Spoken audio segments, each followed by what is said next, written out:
what are they saying about college? What are employers, what are corporations saying? What are administrators saying? What are college professors saying?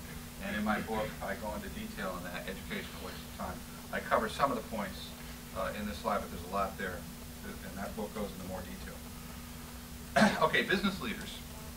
And once again, this is from Academically Adrift. This is from research, extensive, rigorous scientific research, and interviewing and questioning. Business leaders unsure as to whether graduates have necessary skills to ensure economic competence, competitiveness, I should say. Educators question as to whether recent organizational changes have undermined core education functions. And here's the president of Harvard, former president of Harvard. What does he have to say? Colleges, universities, for all the benefits they bring, accomplish far less for their students than they should. Many students graduate without being able to write well enough to satisfy their employers, reason clearly, perform competently in analyzing complex, non-technical problems, and we'll get into more detail about those three critical, essential skills that most students are not getting. Okay? Secretary Commission on Higher Education, the quality of student learning in U.S. colleges and universities is inadequate, and in some cases declining. Okay? Not a lot of this is coming forth for many reasons that we'll talk about in a little while. A lot of this is kept on the QT, on the down low, hush hush. You're not knowing about it, and it's very destructive. Not knowing, not having the proper understanding, knowledge, and we also talk about having the right questions, right? You as an individual, because of the fact that things are now becoming much more turbulent and complex, you have to be more responsible for your achievement, for your success. And that really, you know, at the core of that, at the foundation of that is learning how to ask the right questions. Okay. Another statement here. For most of the 1990s, the United States ranked last among 14 nations in raising college participation rates. Okay, no increase during the decade. Here's an important point. More than 90% of employers rate written communication, critical thinking skills, and problem solving as very important. That's the big three. Critical thinking, complex reasoning, and writing skills. Writing skills, not only communicating on paper, but being able to verbally communicate, being able to think well and rationally and clear and thoroughly. Because 70% of students with U.S. bachelors do not excel in the above, the industry, employers, corporations are now going to people with graduate degrees or foreign sources. So that's one of the major indicators there that the college degree, the bachelor's degree, is becoming very unvalued and more unvalued, okay, or lacking in value. So what are those core things that you have to learn? Reason, intuition, analytical skills. And why? Well, you're going to have 3 to 5 career changes. You're going to have to learn how to be adaptable. You're going to have to learn how to learn. Right? You're going to have to do it yourself. What are you going to do? Go back to school for another college degree every 5 to 10 years or when you change careers? No. It's impractical. And we always have to look at things from a practical perspective and be aware of what's out there, what do I need, and don't live in some mythical fantasy. Okay? Today's job, recommendation experts. We need recommendation experts because things have gotten so complex. There's greater complexity. So more and more people are relying on individuals with more specialized knowledge within more complex fields. Death of the job. Why has the job died? Because of the economy. Things have become more turbulent. There's more turnover. There's more job loss. And companies, and I went through that myself. I had a full-time job working in the computer field, then I ended up getting more and more contract work or having to take part-time work. So in order for companies to run lean in these economically trying, difficult times, and it's not just something that has happened recently, we're talking the last 15, 20 years. So for them to run lean, what do? Well, a lot of part-time jobs, like the majority of college professors, 60% are adjunct or part-time. So colleges can save money. More part-time, more contract, more temporary. So you really have to be more self-contained. You know, you have to think of yourself like as a company of one. Okay, even if you're an employee, you have to have that mindset. And I already talked about the complexity. Okay. Now let's talk about you. What are you not bringing to the table? And this stuff is critical. Some of the core things that you're not bringing that you need. You don't have the proper attitudes, and I'll talk about that. Attitudes, values, and behaviors. I'll definitely specifically talk about those more. And also norms. It's too many students are not getting proper education in these skills or way of thinking or behavior. They don't have it when they come to college, and therefore many are floundering, okay, not being very successful. And it's not just me. I thought it was just me, but then I started reading more and more people agreeing with what I'm saying, okay? How about you? Colleges, as I mentioned before, no longer enforce moral, ethical behavior, and that's causing a problem. Those admitting to cheating in 1963, 26%. 30 years later, it's up to 52%. Where it is now, I don't know. But because of the fact that we're not teaching students at the high school level, parents aren't doing it, colleges don't do it anymore, it's creating a problem.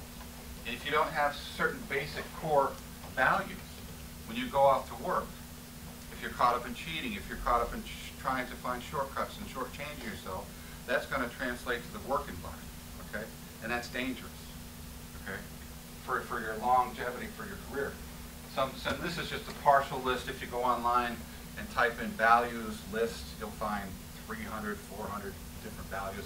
It's a good thing to go through them and find out what your values really are. But these are some basic core values that companies really value, okay? Honesty, accountability, appreciation, thank you, that type of thing. We don't hear that anymore. You're amazed, you'll be amazed how people will respond just to you thanking and acknowledging. It's an amazing skill. Awareness, commitment, completion, right? Completing the job, the assignment, consistency, cooperation, working with people. Working well with people and know how to do a little more than you're asked to do is a critical skill that is really lacking. Duty, efficiency, all this good stuff. And then there's some other core issues: killer debt, poor work habits. Right now, the average student, and this includes interest, because if you take out college loans, you graduate with $30,000 worth of college loans. If you're going to like a state college, private colleges, of course, cost more. You take out $30,000 in loans, that's not what you're going to end up paying, right? In the long run, it's going to be more with interest, and maybe you put your loan on forbearance, you stop the payments for a while, such as I have had to do, and there's many people who have had to do that. And we'll look at some specific examples. Many students look at the college experience as a time to relax, kick back, enjoy, and they all put it on loans and credit cards.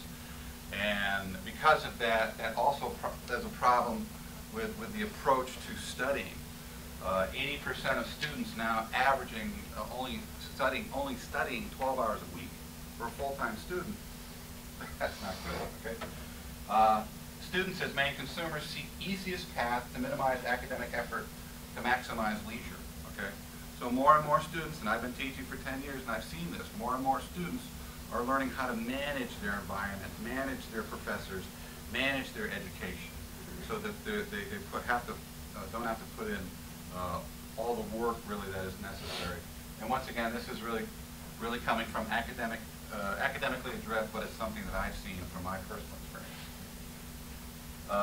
And then the thing is, many students think that they'll find a high-paying job and I can pay off all these loans and my credit card expenses, but not true. Okay. And here's some specific examples. I got this from CNN Money. Look at the average debt: $72,000, $82,000, $140,000. Two social workers: $240,000, $80,000, $87,000. What are some of the common problems? Common problems is that they can't pay their loans. They put them into forbearance. They're not able to have families. They're not able to have kids. They're not able to.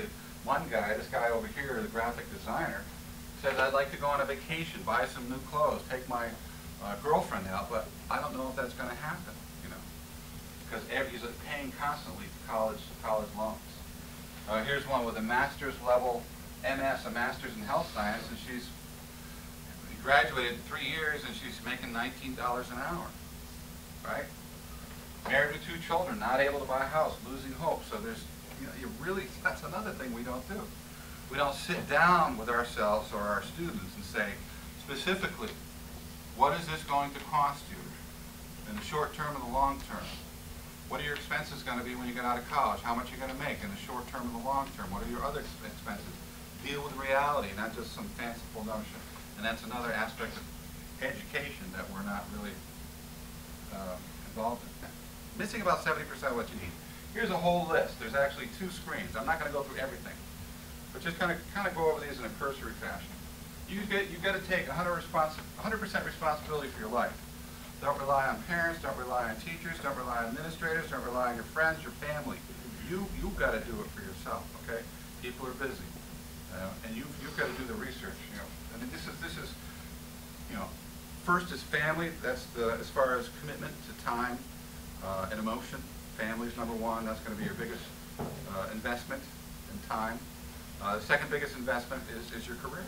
That's where you're going to be spending the second most number of hours, okay, in your career.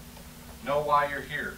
That's really knowing who you are, your core values. What are your basic talents and skills and abilities and gifts that will allow you to excel and exceed the majority of people. There's each one of us has a certain, I know with my family, I know what my core genius is, or my stepson that's in his hands, his mechanical ability, or my wife, she's very good visually. She's a very good visual spatial observer, okay?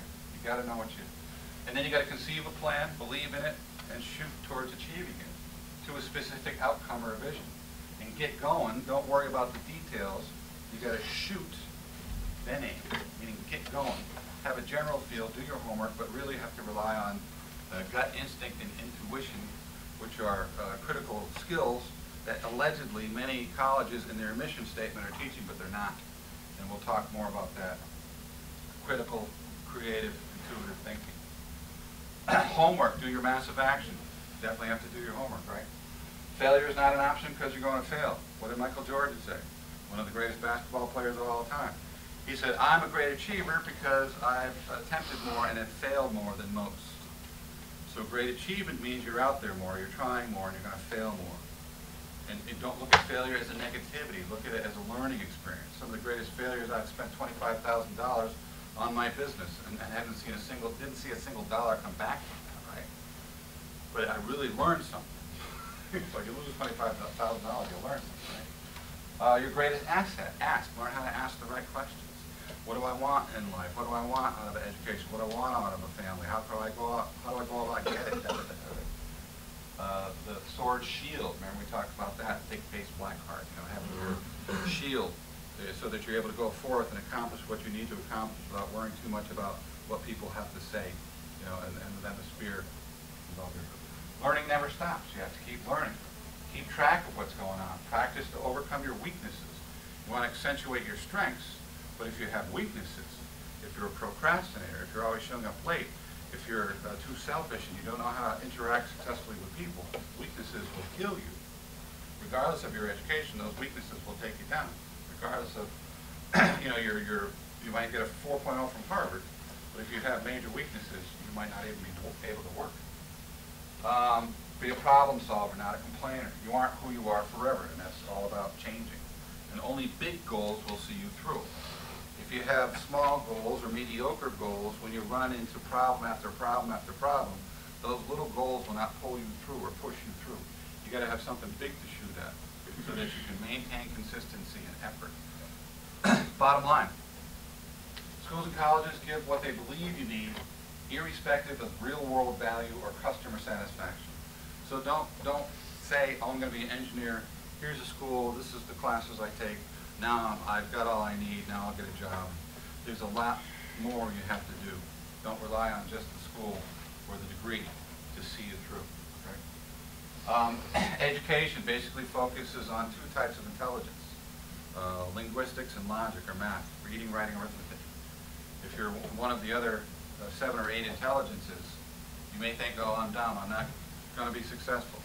No, it's just that you haven't done well in school. You may be a genius in those other intelligences, and you can become very successful using them.